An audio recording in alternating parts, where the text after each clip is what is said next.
All right, we're down to the last two games of the NFL season for the Detroit Lions. Obviously, we're not going to the playoffs this year, so this will be it for us.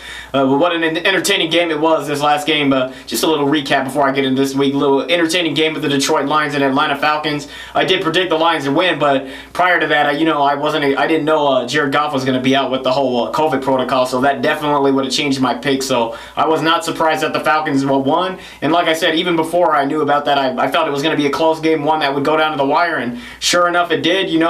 Boyle didn't play too bad for what it was, being there for his second game. That was his second game outside of playing against the Cleveland Browns for his first start this year. So he had some flashes here and there, some things he could work on. But now going on to this week, we got the Seattle Seahawks. And they're coming off of a tough loss, losing to the Chicago Bears, which was a very surprising game. Not just them losing, but even just watching the game and, seeing the field. I thought they were playing in Chicago for a minute. I don't think I've ever seen a game with Seattle with so much snow. I don't know, Seattle fans, you could probably let me know. I mean, I typically watch a lot of games, but I've never seen that much snow in their stadium like that.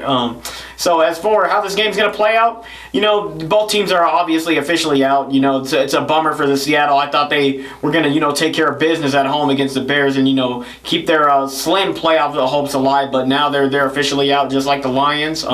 This is going to be a game. You're going to start seeing both sides evaluating players and situations. So I think you're going to see a lot of going for it on fourth down. I think you're going to see some different things that you wouldn't, necessarily see. As far as personnel and stuff like that. Preparing for what you're going to do scheme-wise going into next season and what have you. But for both sides, I see them, offensively trying to do some of the same stuff. Trying to establish the run. I think that's what all teams want to do. But yeah, Seattle isn't one of those teams that likes to, just drop back and pass you see the Chiefs, for example, that they're a pass-heavy team, but with the Seattle Seahawks, they definitely want to establish the run. They're usually a pretty balanced out team, kind of like how the Lions are trying to be. Well, I'd say the Lions this year have been more heavy run, which is not a bad thing, especially with how the offensive line's been playing.